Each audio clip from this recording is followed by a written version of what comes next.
Welcome to Revisiting the Vault, a podcast where we're looking at the history of art, animation, music, and just about everything else through a Disney lens.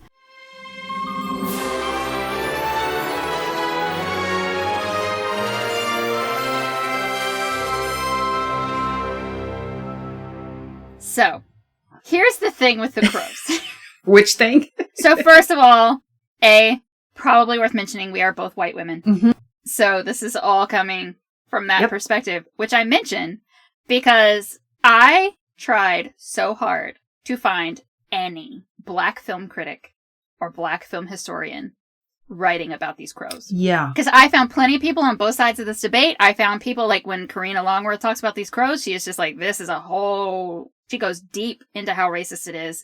And I found people that were like, I mean, Whoopi Goldberg, actually, which, you know, Whoopi Goldberg is not a paragon of perfectness, right. I know. But she is a black woman and she is a black actress. And she actually has said that she wants more merchandise with them. Mm-hmm. There are people who say they aren't as bad as they've been made out to be. And let me tell you, that making a featurette, one of the reasons I hate it is because they spend quite a lot of time on the crows having a whole bunch of white people tell you why they're not racist. Right. I was actually on the fence, and y'all are making me go to the other side. You're white people saying this. Yeah. I couldn't find anything where it was from a black person talking about black history in America and where this fits into it, and any sort of opinion from that perspective. It was just all white people talking to each other, which is unfortunate because, oh man.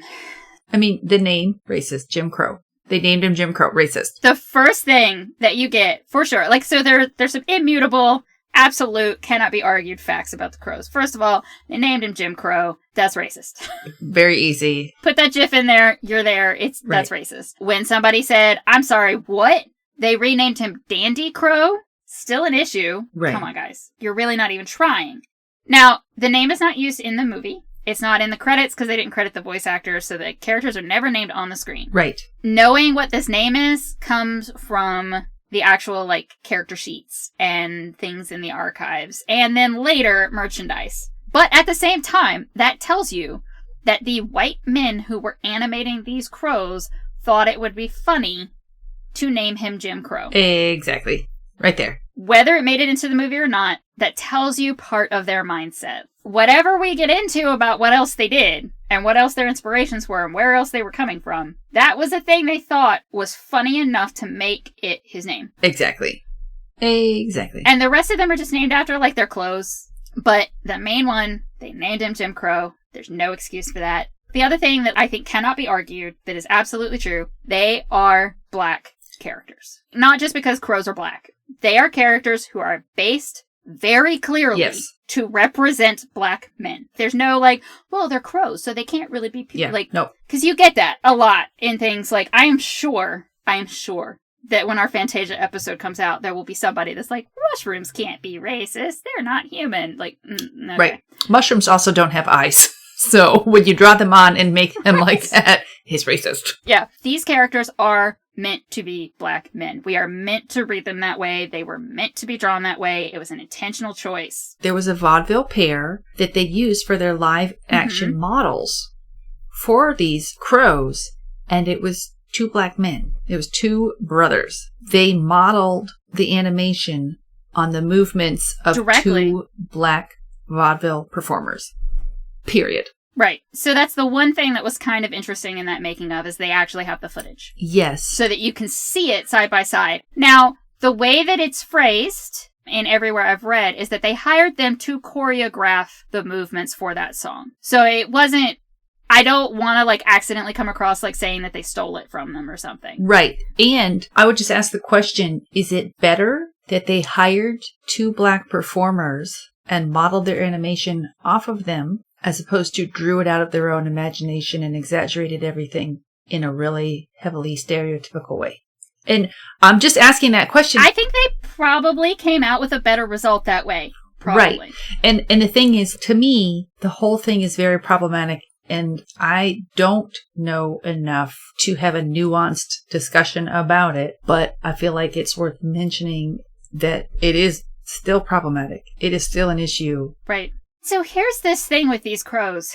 So one of the excuses that is made very, very frequently is that they were taking the way that these crows talked specifically was written and done as a nod to the back chat that would happen on like Cab Calloway records and jazz records of the time, jazz and big band. Yeah. Probably true.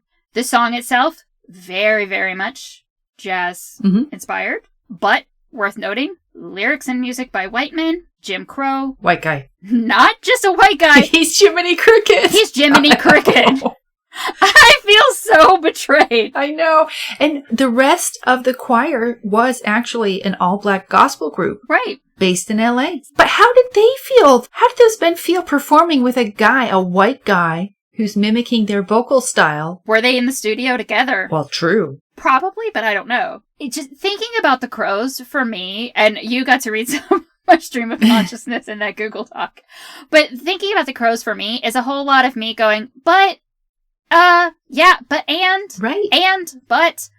there's just so, like, it's back and forth. And it's just, I think that what I settled with in the end was, it's just real complicated, y'all. Because it is. It's something where they did hire black men to do the singing and dancing, except for the lead. But when you look, those 4 other Crows were black performers who were hired to be black performers, which was kind of not happening. But you also have to ask, like, how much did they get paid compared to Cliff Edwards? No, that's also true. How much were they exploited in what they did?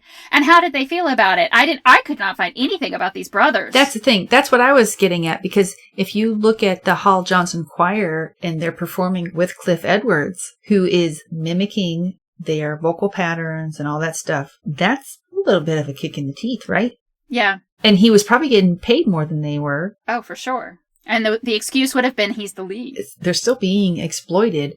But at the end of the day, is it progressive that they actually hired black action models and black singers to do some of it? Or is it just exploitative? Yeah. I don't know, and I don't know enough to know. It's not just that I haven't thought about it long enough. That was why I was trying to find someone who not just studied black representation on film, but someone who was or is black talking about it.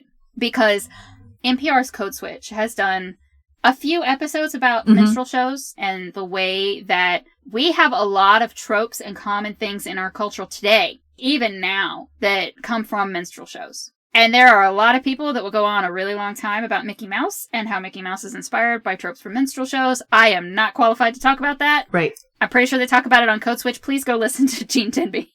So that was the thing that sort of got me with this, was I started thinking about it and I was like, well, this is jazz music. But at that time, the performances that were popular were the ones that were based in these tropes that were racist tropes. Right. Even the ones being done by black performers sometimes. Again, I'm pretty sure it's on Code Switch that I heard it, but, you know, I've heard people talking about like Amos and Andy, and Karina Longworth does a whole lot about Hattie McDaniel at one point.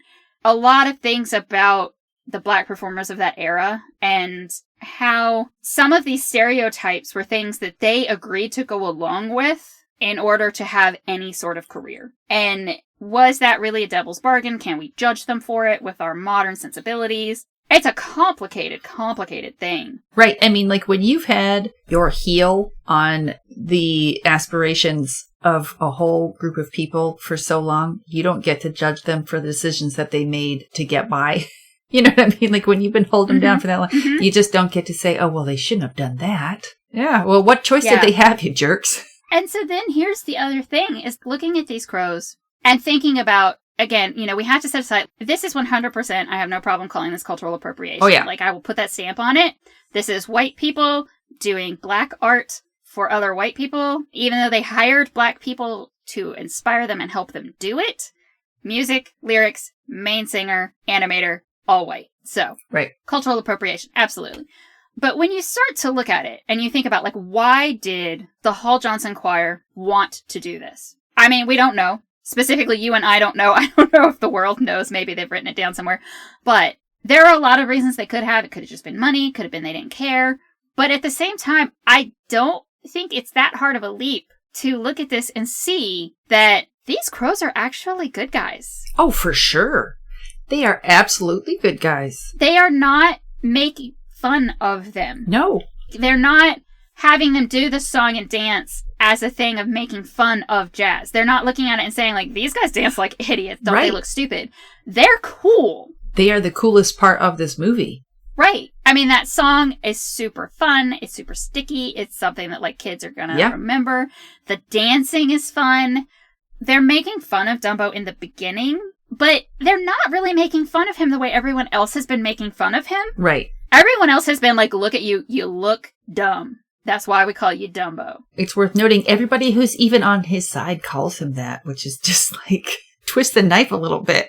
The poor kid. It becomes his name, and it's like that poor kid. But they're laughing and they're singing because the idea of an elephant flying with its ears is ridiculous. Right. Yes. And they do that really funny pun thing where, like, I've seen a house fly. They go through that, and that's fun, and that's funny, and that's a little bit of, like, this comedic sort of... It's more clever than anything else that's happened so far. Honestly, it is. The dancing, like I said, they're super fun. They're super cool. They are meant to be characters that you're supposed to like and enjoy and want to see. And they aren't... As soon as Timothy gives them the speech, where he gets real Brooklyn. Right. But he gives them this speech. He calls Dumbo an orphan, which he's not, but okay. Fine. And he's like, how would you feel? This kid's life sucks. He's had everything terrible happen to him. How would you feel? And the crows immediately... They're sympathetic. Yeah, they're like, actually, that does suck. Like, okay, kid, we'll help you. Then our lead crow, whose name I will not use because, damn it. And then he gives him, the little whisper thing. He pulls the feather and he's like, you gotta give him, wink, wink, the magic feather. That is a really sophisticated idea. Right. It saves Dumbo's life. It's the thing that makes the whole rest of the whole, like, last 10 minutes of the movie. Because, that comes from our lead crow. That doesn't come from Timothy. That doesn't come from Dumbo. That doesn't come from Mrs. Jumbo. That comes from our lead crow. And then they're like, here's how you learn how to fly. We're birds, so we're going to teach you. Right. We're going to throw you off a cliff is what we're going to do. But they do that. And then he can fly. Can I just point this out real quick? There is some weird perspective happening in this part of the movie, which I think comes from the inexpensive, we'll call it animation, because either this mouse is gigantic or these crows are tiny. Because there are parts where it's like, no, I'm sorry. Like, first of all, don't crows eat mice? Crows will eat, from my recollection, they'll eat most things. I saw a whole bunch of crows today. They're very big. They are remarkably large. Yeah. Okay. I just wanted to put that out there. I also love crows, the actual animal. I think they're amazing. So they're super cool. They're smart, too. They're very, very smart. Okay, anyway. Our fictional crows are really intelligent, and I do not think that was Disney. Anyone at Disney knew that crows were smart. I don't think anybody was really playing that trope in 1941. Right. But, they accidentally have what would actually be one of the smartest animals be the smartest animals. But yeah, so Dumbo suddenly can fly. Mm-hmm. I was absolutely shocked that literally the next scene, the first time he needs to fly in the circus, he loses his feather as soon as he falls out. Wait a second! I really was convinced that he flew 3 or 4 times and got really confident, and then he lost the feather and he was like, no, I can't fly without the feather, because also I still thought he could talk. And then Timothy is like, the feather was fake all along, Dumbo. No, it's the next scene. It is the next time he tries to fly, he loses his feather. Because this movie just chugs so fast. And I just want to say it. When you think of the movie Dumbo, what do you think about? Do you think about maybe a flying elephant? Yeah. Right. Okay. He flies at the 59-minute and some odd second point in a 63-minute movie. It's so at the late. End of the damn movie. And he technically 3 times. I was going to say he flies twice, but he flies in the end of it, the very, very end too. 3 times. Yeah. And they're all very short scenes. Yeah. It's... I can't. Like, okay. Okay. I know. So we've got these crows who, teach him, they get him to fly, they give him confidence and everything. They come back at the end when we have our fun newsreel montage. Yes. Oh, wait. Before the newsreel, he flies and he's like a bomber plane and he shoots peanuts like a gunner at the mean elephants. And I'm like, okay, do it. Because they're mean. We should be above that, but he's a child, so he's going to want... I get it. He's got some childish impulses. Not always in Disney movies does the villain get their comeuppance. Right. I mean, we have, in Pinocchio, nothing really bad happens to any of them. I guess Monstro hits a rock. These villains, because again, I don't think any of them are really villains. They're just not good people. They get a very appropriate comeuppance. Yeah, they get pelted with peanuts. Yes. They get pelted with peanuts. The ringmaster falls in a bucket. All the people that were mean to him, he knocks them over and he throws some peanuts at them. Yeah. Boom. Montage. Montage, where all of the people that have been mean to Dumbo exploit him for his riches and their own. Mm-hmm. And everyone gets a happy ending. Mm-hmm. Including a mouse. The mean elephants are in a nicer train car. I am sure the ringmaster got quite a lot of money out of all those endorsement deals that Dumbo has signed. Got a nice new hat. Okay. Do you think the mean elephants turn nice? No. Just wondering. Also, Timothy gets a snazzy new outfit. He gets a nice suit. He has a cravat. Yeah. Very nice. And we finally learn his name is Timothy Q. Mouse because we see him signing a contract. Were men wearing cravats in 1940 and 41? Not American men. Because it's even late to be, like, that's past Edwardian. I don't think they were, but I'm just putting that out there. Yeah, this is something we got to look up.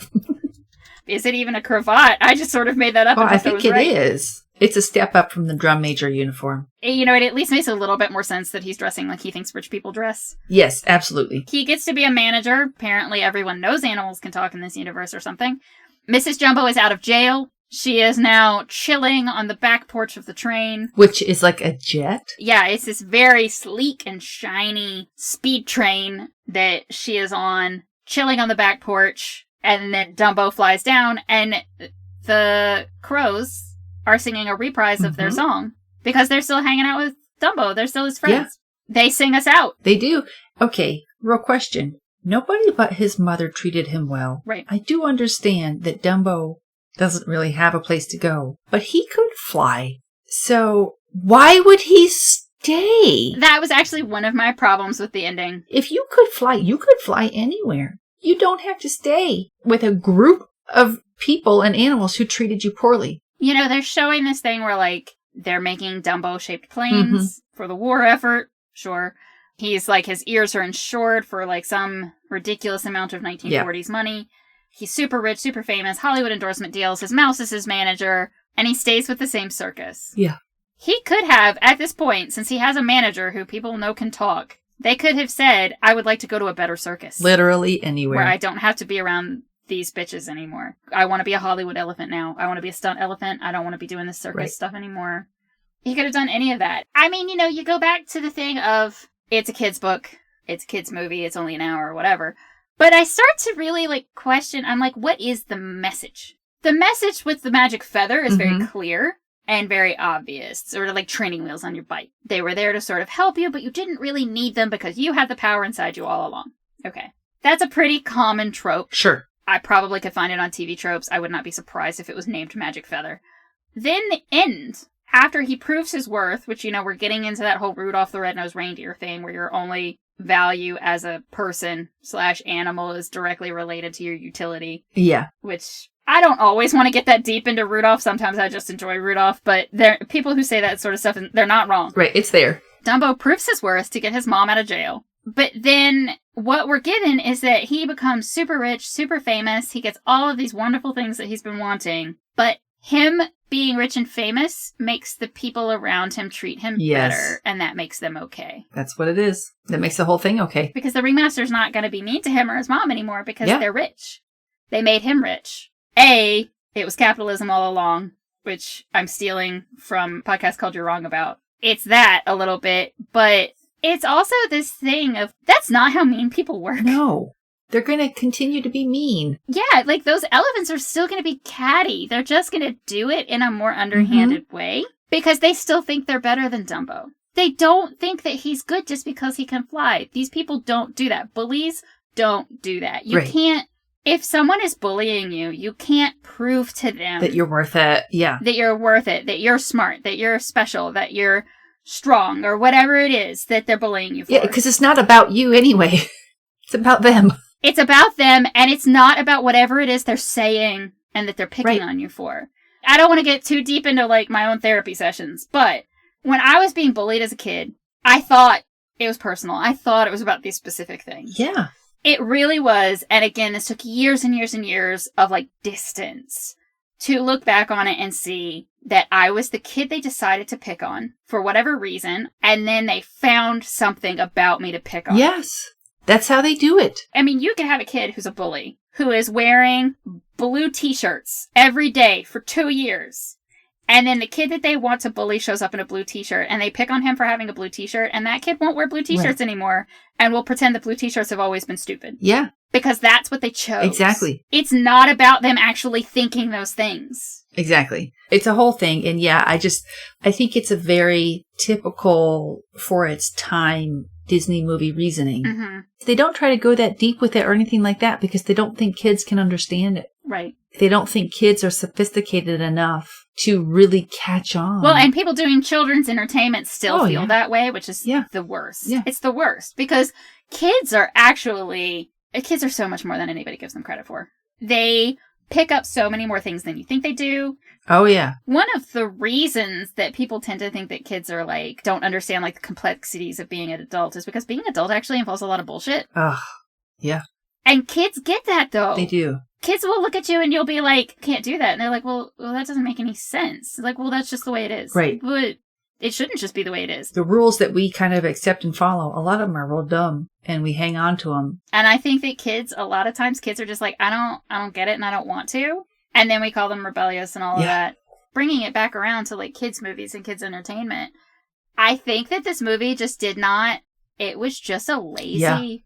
I think it's laziness. And the whole time I was watching this movie, I was honestly just kind of baffled by it. Because I was like, what? This is where it ends? What happens? Why does he only fly at the very end? Wait, why is this scene here? Why is that scene there? Why did this scene lead to this scene? Why was this scene in there at all? Why? What is happening? This movie is just baffling, and the story could have been told in 1/3 the time. In a kid's book. In the kid's book. That's where I just keep coming back around to, it's fine. Because I think that, putting the roustabouts over on the side for a second, I think that kids are not going to watch this and come away with a lot of negative things necessarily. Yeah. You got to be age appropriate. I don't know that you're going to show this to a 3-year-old, but it's not like Pinocchio where I'm just like, what lesson are they getting here? Dumbo doesn't seem like it's really going to maybe they'll be afraid of pink elephants. Right. But it's fine. I mean, the stuff with the roustabouts is really not. And the way the adults bully Dumbo, it's really not. Right. There's probably a narrative somewhere about bullying that does the ending better. It could be a jumping off point to talk to kids when they are getting bullied, because you do see that Dumbo doesn't deserve it. He is helpless. You definitely know that watching it, and there could be kids that would identify with Dumbo, and they would be like, that's how I feel. But the ending doesn't give them any valuable lessons. No. Ultimately, the thing he was bullied for is the thing that makes him special. That's rarely the case. Right. And it's also, if he didn't turn out to have an ability that was completely beyond, then nothing would have changed for him. His mom would have stayed in jail. Maybe we are looking too far into it. I don't know. It makes me just want to ask a 10-year-old what they think of it. Ingrid refused to watch this one with me, so sorry. I mean, as much as I just keep saying it's fine, I'm also like, it's fine if you like it, it's fine if you don't. Right. That featurette, they tried to make this movie to be so much more special and important than it was, and I was just like, you guys are trying so hard. It's not worth the time. This isn't even like Pinocchio, where I can go on about the animation and how great it was and all this, or like Snow White, where it has no plot, but look at this, no, it's fine. Here's what I would like Dumbo to be. Just baby mine and the bath scene. Yeah. Yeah. I could do with it just being that. Just a mama elephant and her baby elephant being adorable. Yeah. That's all. That's all we need. Yeah. So, I mean, I guess we've answered our whole, is it even a good movie anymore? With a resounding... As angry as I got watching it, I was mad after Snow White. Right. I was mad for a while. My friends have heard me rant about, I can't believe that movie spends 20 minutes on the stupid washing up scene. It does not bother to give us, any of this other stuff that's, plot or some character development or anything. I was so mad at the fact that this movie was not what I remembered. My thing, I wonder, though, is does your apathy at the end of the day speak more than the staying power of your anger at Snow White? Yeah. Again, with it's fine really just means if your kid is 8 or 9 years old and is going through Disney and saying, oh, can we watch Dumbo? Probably. Let's go get a snack during the roustabouts. Right. Or mute it. just mute it real quick. Or you can have your jumping off point to talk about racism in the 1940s. Not sure that you really feel like it. I mean, obviously you need to talk about racism with your kids. I'm just not sure where you even approach it through Dumbo. I don't know that Dumbo is the starting point for that conversation. No. But maybe you're watching Dumbo and they see the rest about, if they ask you a question, you pause it and you be like, this is so wrong. And let me count the ways. I don't think that kids now probably have like an image of Walt Disney the human. Right. The way that like maybe we did, especially me because of the Disney Channel thing. But it is like a weird line to walk, because one of my rants all the time is that we should let history be complicated. Yeah. And we should let people be complicated, because people are complicated. They really want to say, like, this guy was racist and did one really horrific racist bad thing, so he is bad. And this guy is good. And I'm like, no, they're all very messy. I think that Walt Disney is a complicated man. Yeah. I think that he had sexist and racist ideas of his contemporaries. People that are like, oh, well, you know, they're a product of their time. Like, no, it was also bad then, and people knew it was bad then. It is bad, and it's a little too simplistic and reductive to be like, oh, he's a product of his times. Well, no. He had bad ideas. There were beliefs that he had, his beliefs about being able to exploit the animators that worked for him.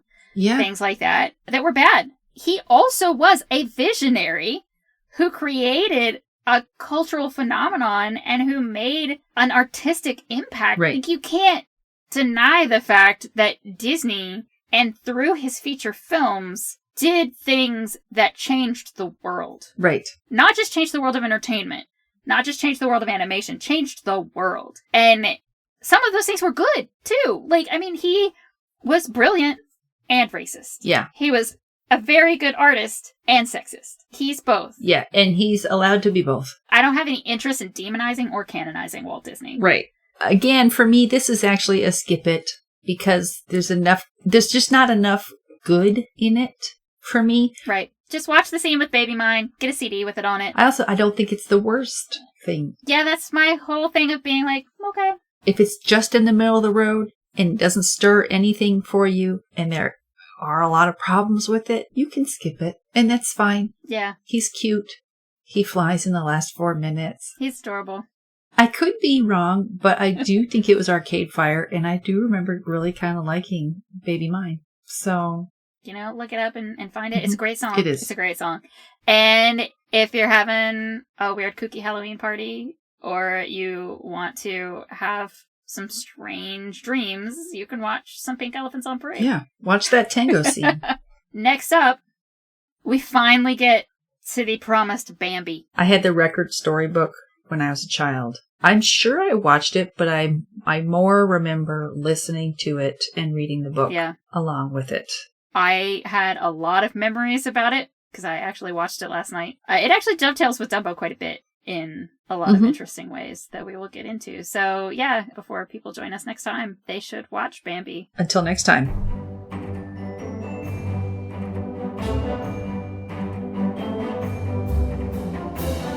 Revisiting the Vault is a 9-hour films production, and it's edited by Mary Ratliff. Our music is by Music Motion and Lynn Publishing. We are not affiliated with or authorized by the Walt Disney Company. You can find us on Twitter at Revisit the Vault, and you can find our website at revisitingthevault.com.